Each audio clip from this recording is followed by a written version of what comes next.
आज की सुबह की शुरुआत हो चुकी है और आज फाइनली वो दिन है जब मुझे शिफ्ट करना है कानपुर से लखनऊ। और सबसे बड़ी प्रॉब्लम ये है कि अभी पैकिंग तो ऑलमोस्ट डन हो गई है, अभी थोड़ा सा इशू आ रहा है कैसे शिफ्ट करना है इस बात में। अभी सुबह के 8 बज रहे हैं पर देखती हूँ शायद 2-3 बजे तक आ जाए गाड़ी और मैं चली जाऊँ। फिर उसके बाद अगले दिन की सुबह होती है। सुबह सब लोग हम लोग सारे दोस्त मिलते हैं, उठते हैं, चाय पानी पीते हैं, सब लोग gifts for my hostel friends, जिनके साथ सबसे ज़्यादा मेमोरी बनाई है और मैं उन्हें देने जा रही हूँ।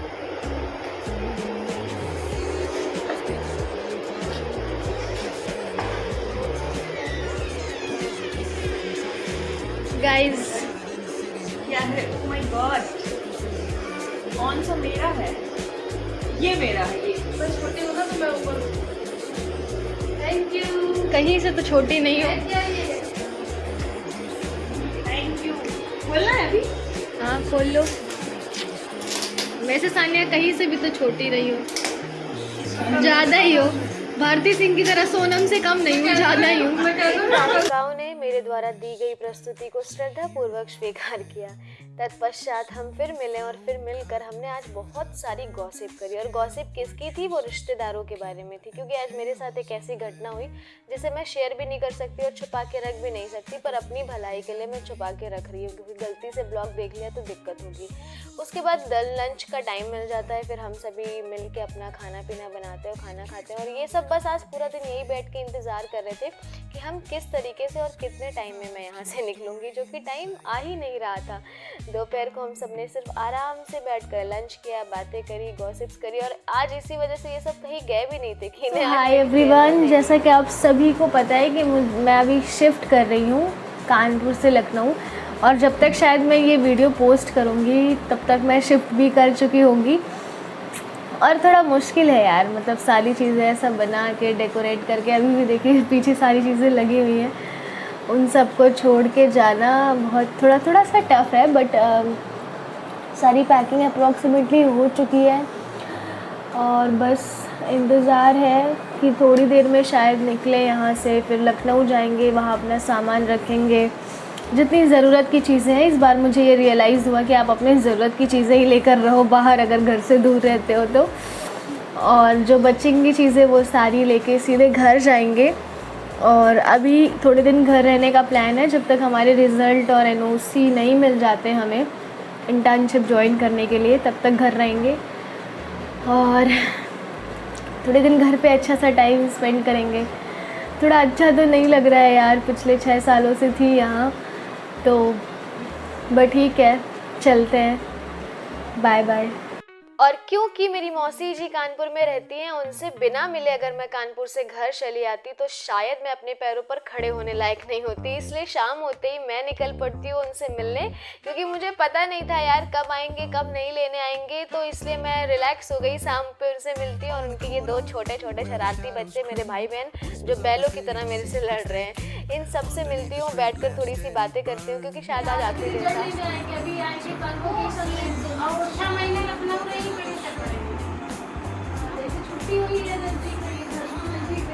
थोड़ी देर हम लोगों ने बैठ के बातें करी और मेरी मौसी श्री मुझे बता रही थी कि वो लखनऊ मिलने मुझसे आएंगी, जो कि पूर्णतः संभव नहीं है, परंतु ना चाहते हुए मैं उनकी बात पर यकीन करती हूँ और ये मान लेती हूँ कि हाँ वो मुझसे मिलने अब लखनऊ आया करेंगी। देखते हैं, आगे पता ही चल जाएगा आपको। कैन सी पूरी पैकिंग डन हो चुकी है। पैकिंग क्या ही बताऊँ, जिस तरीके का मेरे पास सामान है मैंने उस तरीके से पैक किया है। ये सारी चीज़ें ठीक है जैसे भी है। उसके बाद रूम पर आने के बाद मेरी परम महिला मित्र ने ये जिज्ञासा जाहिर की कि हमें जहर का प्याला गटक नहीं चलना चाहिए। वैसे दुनिया के लिए ये जहर का प्याला होगा, पर हमारे लिए अमृत का प्याला है। चाय के बिना हमारी ज़िंदगी ना शुरू होती है ना ख़त्म। उसके बाद हम आए रूम पर, हमने डिनर बनाया, जो कि बनाया, क्या बनाया, कैसे बनाया ये नहीं दिखाया, उसके लिए माफ़ कीजिएगा, परंतु खाया ये ज़रूर दिखाया, और ज़रूरी तो खाना ही होता है ना। खाने पीने के बाद हमने और गॉसिप करी और बातें करी, और ये लोग बस इंतज़ार कर रहे थे बैठ के कि मैं कब जाऊंगी। इनका इंतज़ार पूर्ण नहीं हुआ तो इन लोगों ने प्लानिंग करी कि चलो आइसक्रीम खा के आते हैं। उसके बाद हम निकल पड़ते हैं स्कूटी पर, 3 छोटे छोटे हाथी सवार होकर के निकल पड़ते हैं आइसक्रीम खाने। और सोचो भी, आइसक्रीम के नाम पे इनने क्या खानी थी? बर्फ़, 10 रुपए वाली। अब तो मिलती भी नहीं, फिर भी हम ढूंढ के निकालते हैं। 10 रुपए वाली बर्फ़ ही खानी है, उसके अलावा कुछ नहीं खाना है, क्योंकि गर्मी में वो थोड़ी ज़्यादा देर तक चलती है। भैया ये लोग 10 रुपए में जन्नत लेने आए हैं। चाहिए थी इनको, फिर भी 10 ये वो वाली नहीं है जो पहले थी, ये वो वाली नहीं है जो और अभी भी इनका ये इंतज़ार ख़त्म नहीं हुआ है कि मैं जा रही हूँ। ना चाहते हुए हमें बिना लाइट, बिना पंखे, बिना कूलर के तड़कती भड़कती बारिश बिजली के बीच में सोना पड़ा, परंतु वो सुबह भी आई जब मैं निकल पड़ती हूँ कानपुर से अपने नए आशियाने की तरफ, मतलब लखनऊ। सबसे पहले निकलते निकलते इन लोगों को बाय किया, प्यार से बाय बोला, फिर ये भी बोला कि चलो शायद कभी ना कभी फिर ना फिर हम लोगों की मुलाकात हो, मिलते हैं, आते रहेंगे, मिलते रहेंगे। यार ये वादे हम करके तो आते हैं, पर इस वादे की पॉसिबिलिटी बहुत बहुत बहुत बहुत कम होती है कि हाँ दोबारा से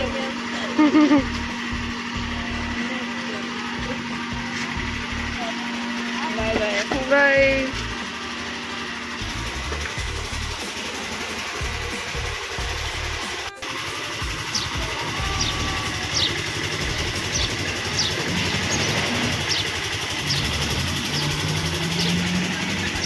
तत्पश्चात मेरा विदाई समारोह समाप्त होता है और इसको बड़ी खूबसूरती से भी हम कह सकते हैं कि सुबह का समय, सुहाना मौसम और सामान ढोते हुए रात भर जगे हुए हम निकल पड़ते हैं कहीं जाने के लिए और कहीं नहीं जाने के लिए, दोबारा सामान ढोकर कहीं पहुंचाने के लिए और तिबारा वहां से सामान ढोकर घर पहुंचाने के लिए। बाय द वे मैं इंट्रोड्यूस कर रही हूँ आपको अपना नया आशियाना, जहाँ मैं अब कुछ समय बिताने वाली हूँ, इसको इंट्रोड्यूस कर दे रही हूँ। पर यहाँ की सफाई वफाई अभी कुछ नहीं हुई है, अब जल्दी में हूँ। मैं पहले घर जाऊँगी, पहले गांव जाऊँगी, उसके बाद वापस आऊँगी, इसकी सफाई करूँगी, इससे अच्छे से डेकोरेट करूँगी, अच्छी तरीके से सजाऊँगी और आप सभी को यहाँ अच्छी अच्छी वीडियोस बनाकर उनसे मिलवाऊँगी, नए नए ब्लॉग्स बनाऊँगी, उन सभी चीज़ों से मिलवाऊँगी। उसके बाद मुझे मिलता है पूर्वांचल एक्सप्रेसवे और मेरे अंदर का एकदम हैवी ड्राइवर वहाँ पे जागृत होने की कोशिश कर रहा था। मेरे हाथ पैर सब जोड़ने के बाद, इतनी रिक्वेस्ट करने के बाद, पैर छूने के बाद मेरे भैया ने मुझे ये इजाज़त दी कि मैं थोड़ी दूर बहुत ही स्लो स्पीड में गाड़ी चलाने का प्रयास कर सकती हूँ, अपनी कला को मैं प्रदर्शित कर सकती हूँ, उसे दिखा सकती हूँ। और मैंने भरपूर प्रयास किया अपनी कला का प्रदर्शन करने के लिए और मैंने किया भी। कैसा किया कैसा नहीं किया वो मुझे नहीं पता, पर मैंने अपनी कला को भरपूर दिखाने की कोशिश करी। उसके बाद एक लंबे ट्रैवल के बाद, आप सोचो 450 के ट्रैवल के बाद मैं पहुँच जाती हूँ अपने गांव। ये मेरे गांव की गलियां हैं। अपने गांव पहुंचने के बाद मैं अपने घर की गलियों के पास पहुंचती हूँ और फाइनली जो हमारी डेस्टिनेशन थी इतनी 2 दिन के बीच में, जहां हमें पहुंचना था वो हमारा घर था। और इतनी मेहनत, इतनी जद्दोजहद के बाद मैं पहुंच जाती हूँ अपने घर। घर पहुंचकर सबसे पहले मिलते हैं इन छोटे छोटे। खुश रहा भाई, खुश रहा, खुश रहा, भगवान तुम्हारा भला करे यार। बढ़िया सा एकदम गांव का खूबसूरत सा नज़ारा, और आपको जो पेड़ के पीछे नहीं दिखा वो मेरा खरगोश था। उसके बाद मेरी मम्मी थोड़ा सा प्रयास करती हुई चावलों को साफ करने के लिए, और भैया के अंदर फिर अलग एक्साइटमेंट फूटी। उन्होंने प्रयास किया भुट्टो को भूजने का, जिसमें वो असफल रहे। मेरी मम्मी ने भूजा, उसके बाद मेरा दिल नहीं भरा तो छत पे आके मैंने भाभी के साथ थोड़ी सी रील बनाई। बाय बाय, मिलेंगे अगले ब्लॉग में। तब तक के लिए आपका मन हो तो प्लीज़ चैनल को सब्सक्राइब, लाइक, कमेंट, शेयर।